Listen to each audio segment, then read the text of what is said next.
Where are you going, Holmes? Have you been invited somewhere? We have been invited, Watson. We have? Where to? To the Baker Street Irregulars' annual dinner. They sent us an invitation. It is on the table. A dinner? How could those street urchins afford anything like that? I can't understand your interest in them, Holmes. They're dirty. They wouldn't hesitate to steal your wallet. Watson, you should be excited. It is a secret dinner. Its location changes every year. Read the menu. Sounds mouth-watering. All right. We, the secret police of Baker Street, invite you, Sherlock Holmes, and Dr. Watson to our annual dinner. Menu, entree, frozen rat head salad. Is this a joke? Not at all. Pray continue. Main course, sow's udder in Danny Nutcracker's way. Sounds disgusting, Holmes. Hedgehog goulash. Street turnips in homemade juice. And it goes on. I can hear them on the stairs now. Oh, we can't go there. We can't eat that. Watson, you'll hurt the feelings of those poor children. We have to go. Oh, Mr. Holmes. It is fine, Mrs. Hudson. Mr. Holmes! Wiggins, Dr. Watson is getting ready. He will be delighted to join us. You don't look well, my young man. Is there something wrong? Don't tell me the dinner is cancelled. Mr. Holmes, it's my brother Leighton. He's in a prison cell. They say he's killed 2 men. You have to help us, Mr. Holmes, 'cause I know he didn't do it. Where is he now? From what I've heard, they took him to the yard, and they gave him a good beating already. You know what they're like. They'll hang him. They won't look any further. Holmes, we have to help him. And forget about the dinner? Wiggins, I'll take the case. You're fantastic, Mr. Holmes. I'll be waiting for you at the crime scene. You'll be there, right? It's on Half Moon Street in Whitechapel. Very well.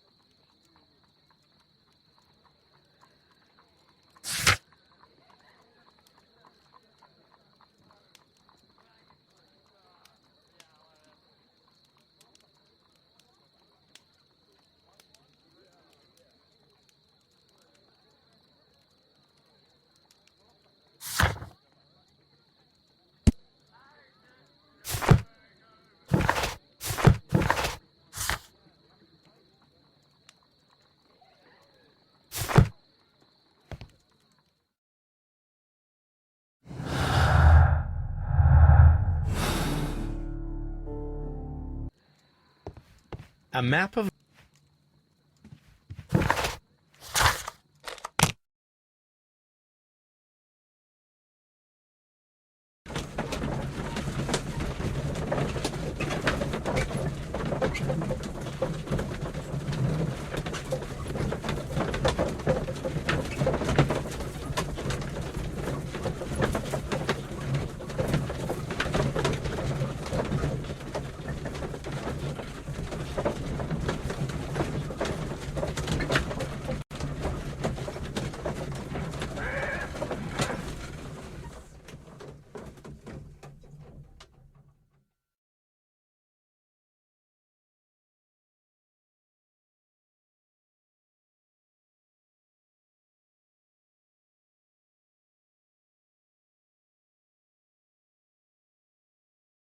Mr. Holmes, whatever brings you here so late at night?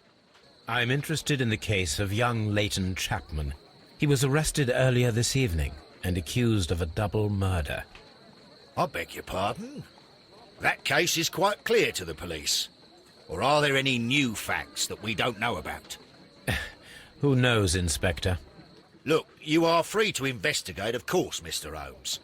Chapman was arrested with a revolver in his possession, which you can find in the evidence room. The suspect himself is in custody. Did you find anything else on his person? A few personal belongings. Nothing particular, Mr. Holmes. Thank you, Lestrade.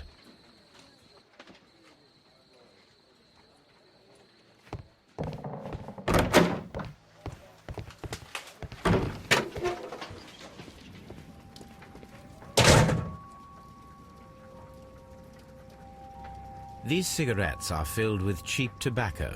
Nothing interesting. A cheap watch, bought with his own money, no doubt. So this is the gun that Leighton was holding when he was caught by the police. It is a Webley revolver, a reliable weapon. It seems as though the shells were not removed from the cylinder.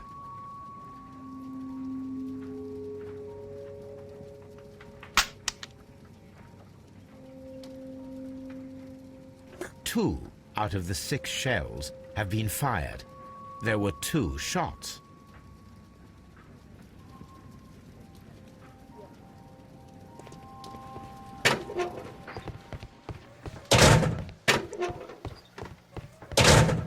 Please escort this suspect for interrogation. Good evening, Mr. Chapman. Who are you? I've got nothing to say. It's all a mistake. Calm down, Leighton. I have come here to help you. To find out if you truly are innocent, as your younger brother Wiggins has told me. My brother? You know him? Then that means you're... Sherlock Holmes. Oh, blimey. All right, Mr. Holmes. I'll tell you everything.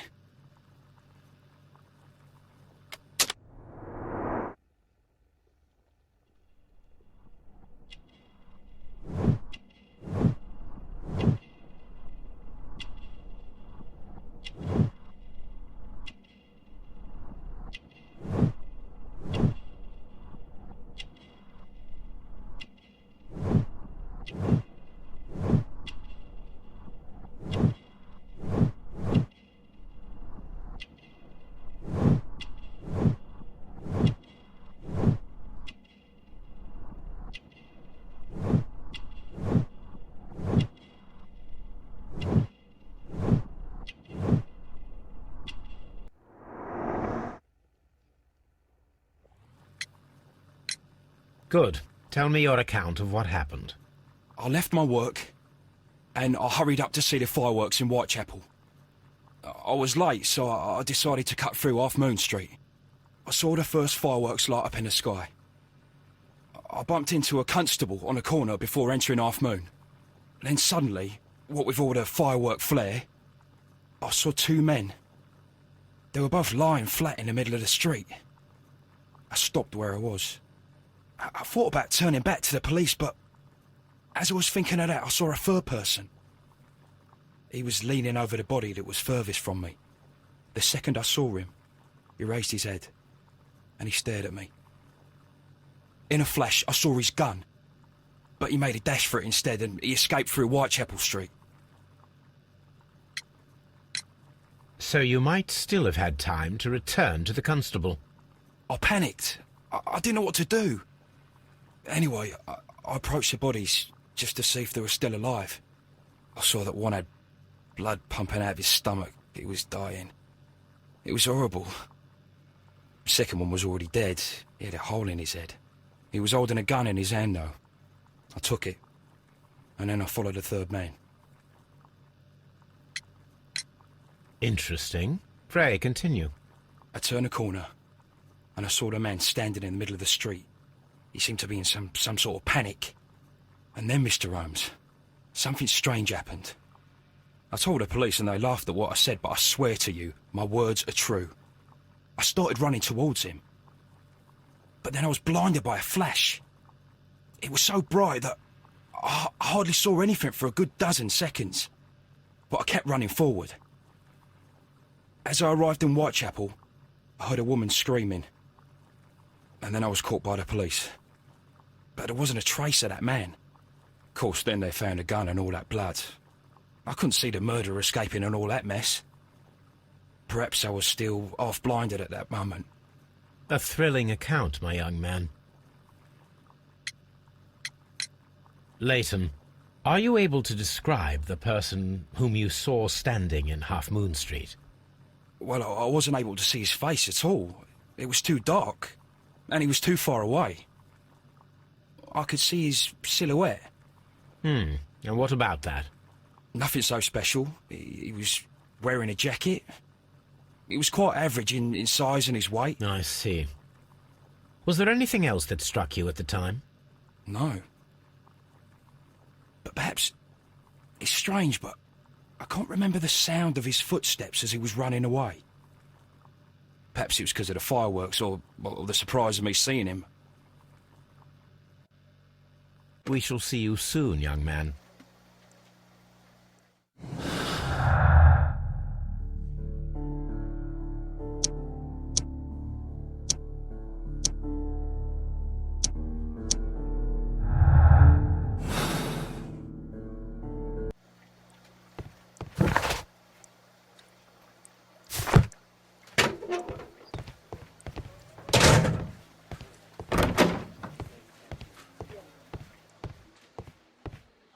I'm always wondering what's on...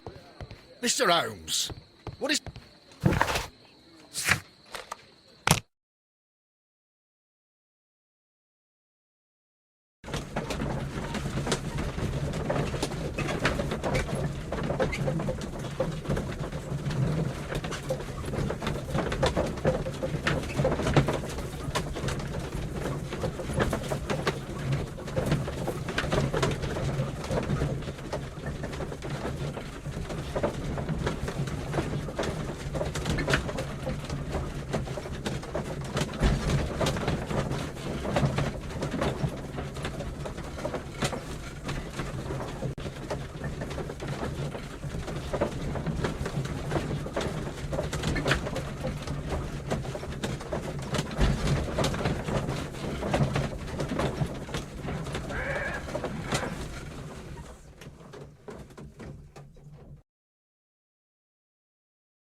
Please, gentlemen, leave the scene now.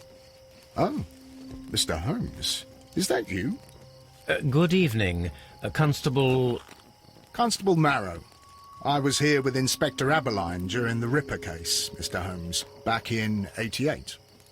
But then this is nothing like that case. With this one, we've got the murderer, the weapon, and the statements, which speak for themselves.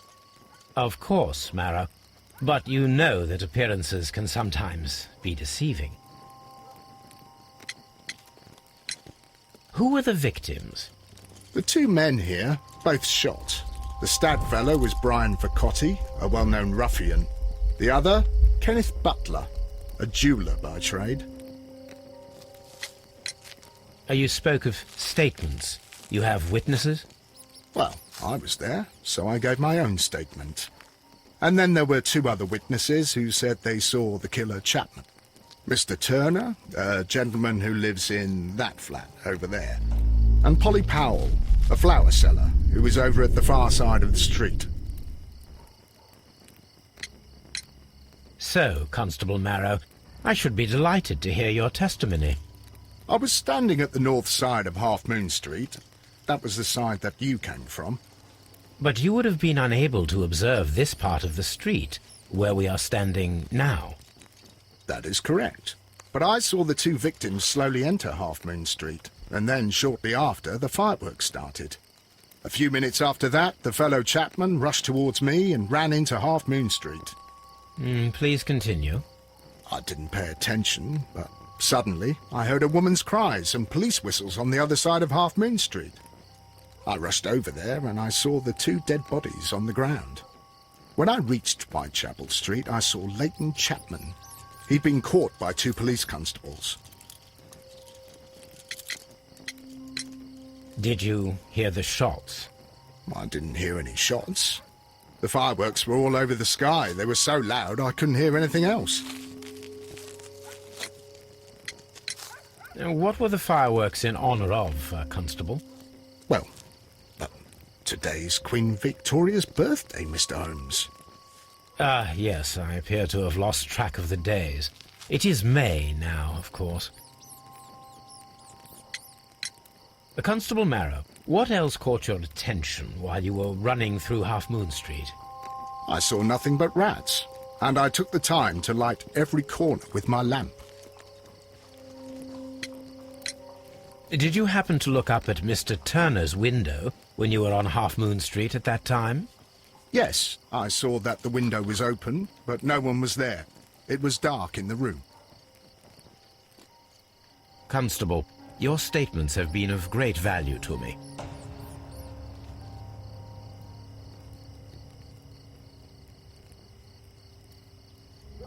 The bullet struck his head. This man didn't stand a chance.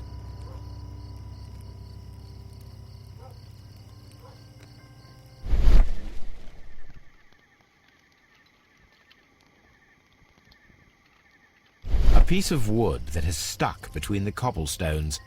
Let us take a closer look.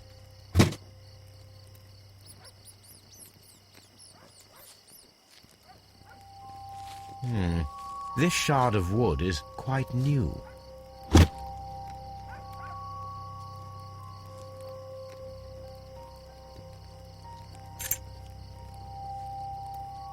This is an ordinary key.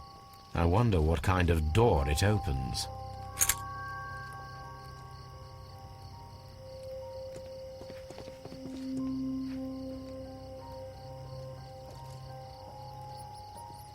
A tattoo from Westgate Prison.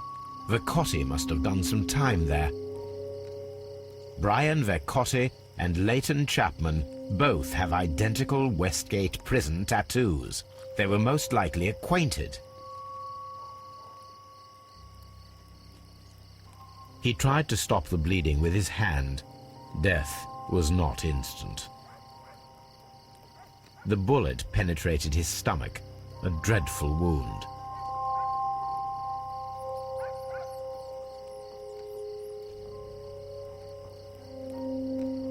Brian Vercotti suffered greatly. What a terrible way to die.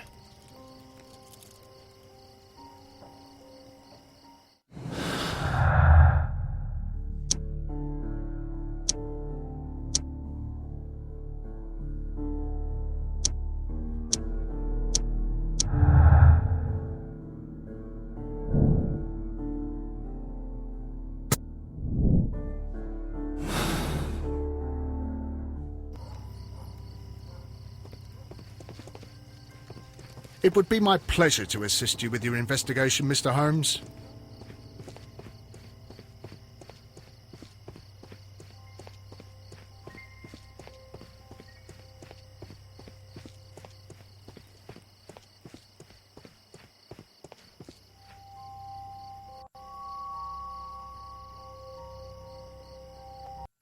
Good evening, Mr. Turner. I heard Constable Marrow reply to you as Mr. Holmes. Are you that detective gentleman? I've heard of you. And, well, I know things about this evening. Excellent. Might we hear your story?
Could you tell us everything that you may have seen or heard? I was already in bed when the fireworks started. A few moments after, I clearly heard 2 gunshots from outside. Please continue. I quickly got up and I grabbed the lamp from my nightstand and I rushed towards the window. I looked down and I saw 2 bodies. And there was a man with a gun who was standing nearby. Where exactly? Well, near this body. Did he notice you? I don't think so. He rushed towards Whitechapel Street without looking around.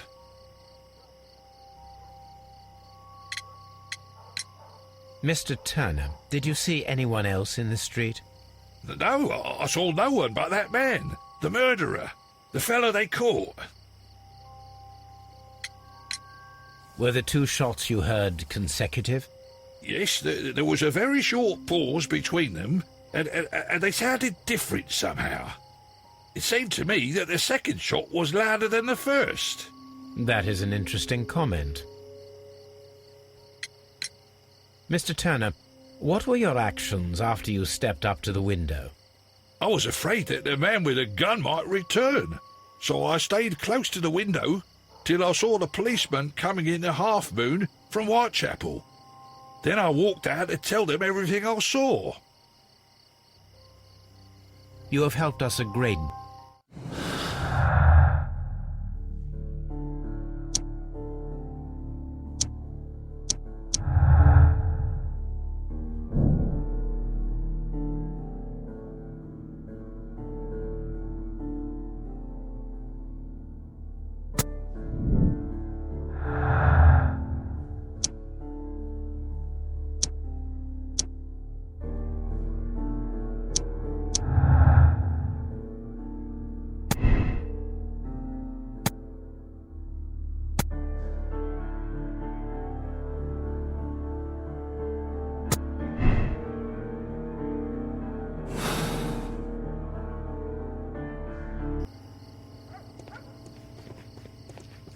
I'll do anything to save my brother, Mr. Holmes.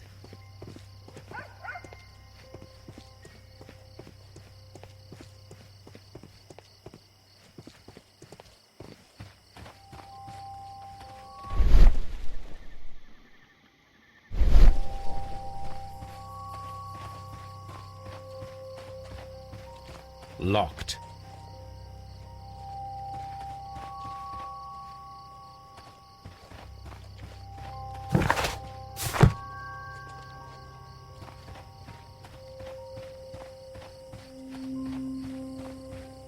Locked.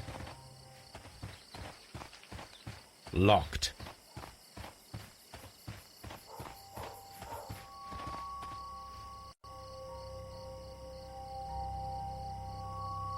Mrs. Powell? What do you want? My name is Sherlock Holmes.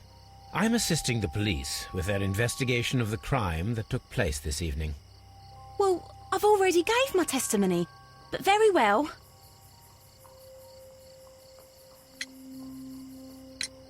Could you tell us everything that you may have seen or heard? Yes. I was selling my flowers as usual, and then the fireworks began, in honour of Queen Victoria. I enjoyed those. But then, all of a sudden, a young lad ran out of Half Moon Street and stopped just by me. He had a gun in his hand. He was like a ghost, and all covered in blood. It was dark, but I could see him, because of the flashes from the fireworks. And then? I screamed as loud as I could. I knew that a policeman should be on duty in the vicinity. He had no time to escape. 2 constables got him. Then another constable came out from the very same street, and I heard him talking of a horrible murder. Mrs. Powell, did you hear the gunshots? I'm not sure. You know, what with the fireworks? Did you see anyone else leaving Half Moon Street, prior to or at the time of the crime? No, sir, I did not. Even with all the fireworks, I was very attentive, as I'm always on the lookout for customers. My thanks to you, Mrs. Powell.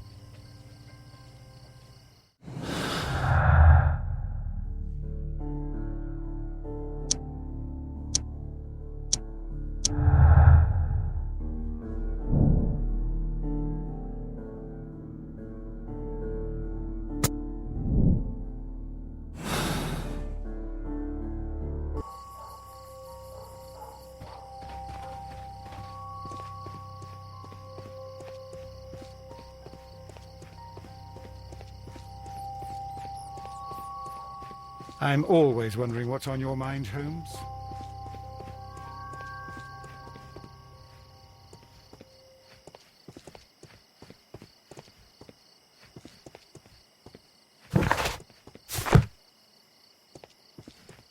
Locked. Locked. Locked.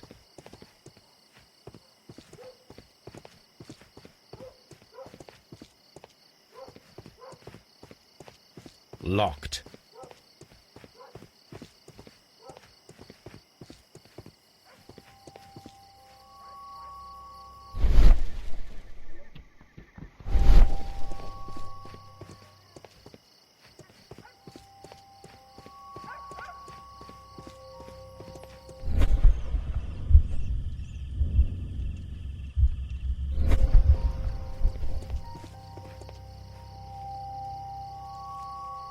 It would be my pleasure to assist you with your investigation, Mr. Holmes.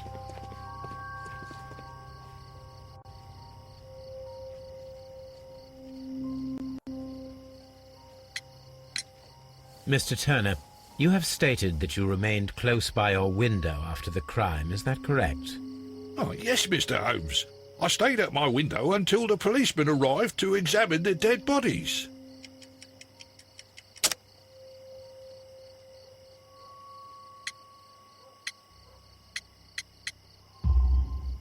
That is very interesting, Mr. Turner. Constable Marrow stated that he did not see anyone at the window when he was running through Half Moon Street. Well, I think Constable Marrow and me, we might have been distracted by the whistles and shouts coming from Whitechapel. We could have missed each other somehow.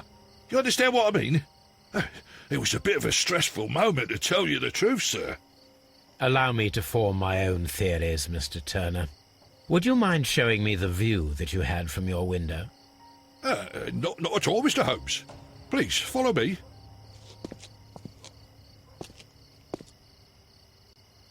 Mr. Turner appears to live very modestly.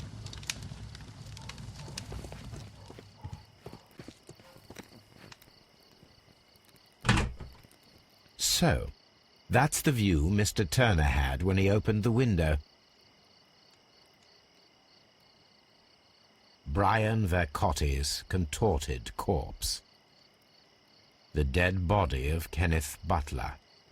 Mr. Turner had a perfect view of the crime scene. He saw the bodies clearly, and Leighton Chapman standing over them.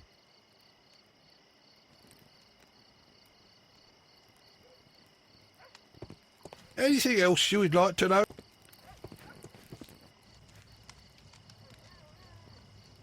This kitchen knife is quite sharp.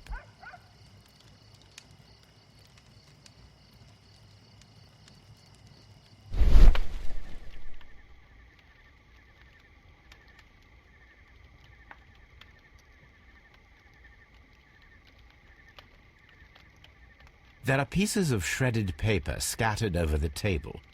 This kitchen knife was used to cut the paper.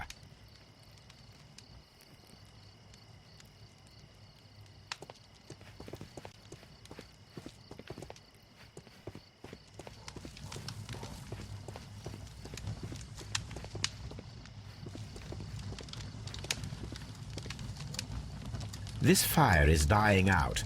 It was last tended to over an hour ago.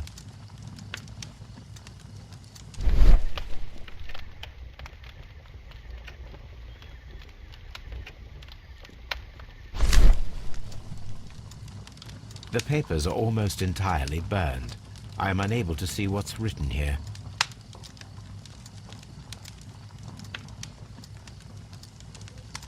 These words are illegible. The papers were thrown into the fire just a short while ago.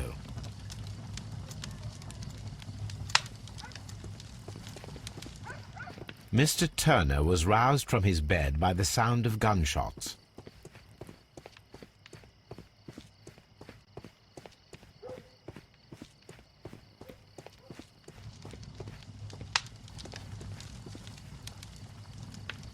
The books on this shelf are in a mess.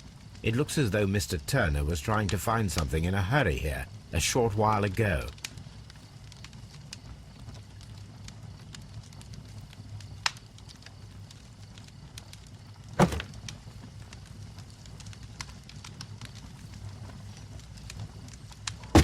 A perfect match. So, Mr. Turner broke his stick when it became stuck between the cobblestones. He did not mention that he was so near to the victims.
So Mr. Turner used a book to hide an object that he found on Kenneth Butler's body. The question is, what did he find?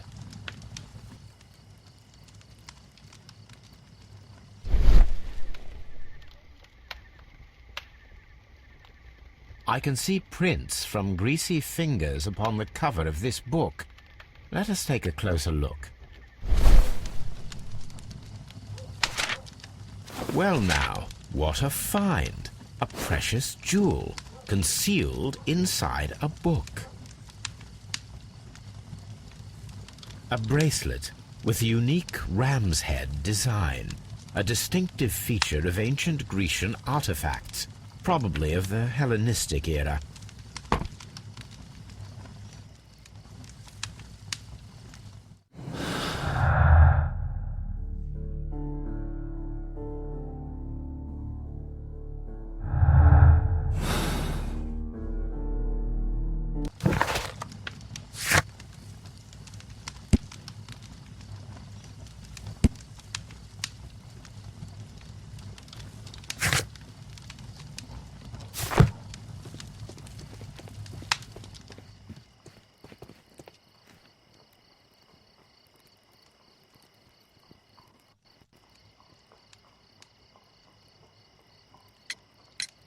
Mr. Turner, how would it be possible for a man of advanced years, such as yourself, to rush from his bed to the window in a matter of seconds, as you have stated? Well, I'm able to move very quickly, despite my age. And when the situation requires it, Mr. Holmes.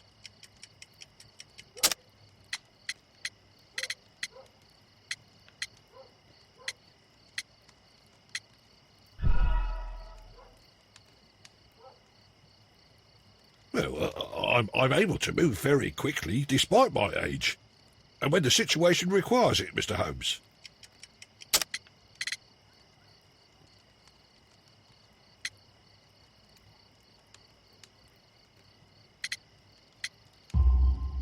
I highly doubt that, Mr. Turner. I observe that you suffer a severe limp due to your injured right leg. It would have taken at least 10 seconds for you to approach the window. That means you could have easily missed something, or someone, in Half Moon Street during that time. You're right, Mr. Holmes. I could have missed something. But it did seem to me that everything happened so quickly. Time can pull tricks on you. And what of everything else that you told us? Mr. Turner, it is vital that we have your complete and true statement.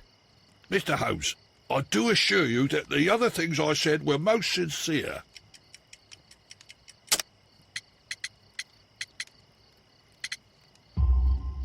Mr. Turner, you were not sincere with me. Not then, and not now.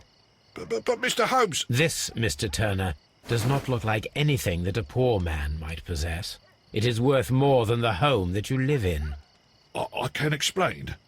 No, merely correct me if I am wrong. You saw Leighton Chapman through the window, but you also noticed a glittering object on the ground, this precious jewel. You walked down and took the bracelet from the body of Kenneth Butler, and when you heard the whistles, you hurried away. That broke your walking stick. It caught fast between the cobbles. Constable Marrow was unable to see you in the window, as you were climbing up the stairs on your way back to your flat. Upon returning home, you hid the precious jewel inside a book. Mr. Holmes, please don't send me to prison. I didn't do anything bad. I'm just a poor man. When I chanced upon the bracelet, I saw it as an opportunity to make a little money. I was desperate. I only took the bracelet, that's all, I swear. You made a mistake by lying to me.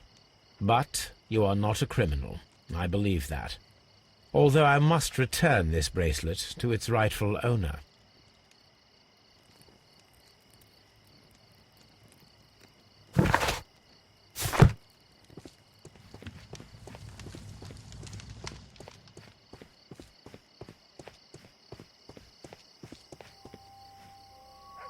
Mr. Holmes, did you see my brother at Scotland Yard?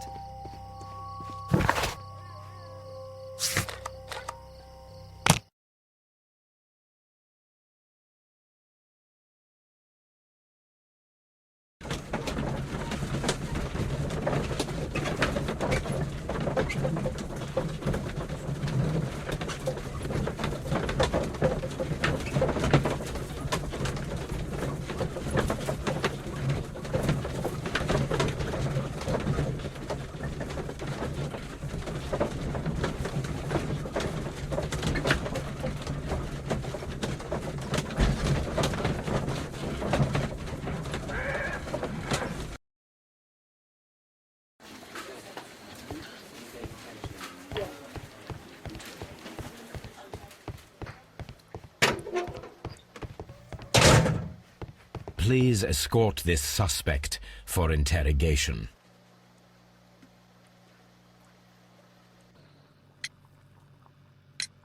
Leighton, I confess I am puzzled. Why should a young lad like you take a gun from the hands of a dead man and set off in pursuit of a probable killer? I know. I keep wondering that, but at the time it was like a reflex. A criminal ought to be arrested, and he was armed. You were willing to risk your life. That was a little foolish, unless you wanted revenge. No, Mr. Holmes. I was just being brave and stupid.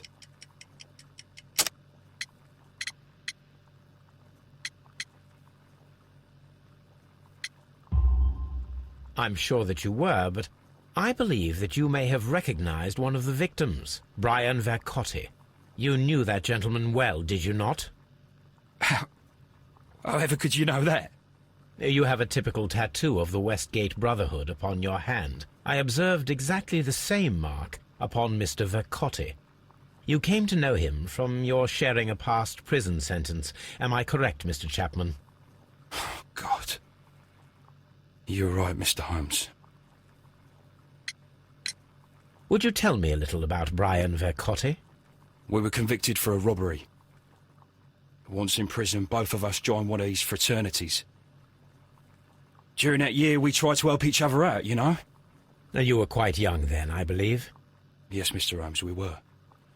We'd only stolen a pound of meat.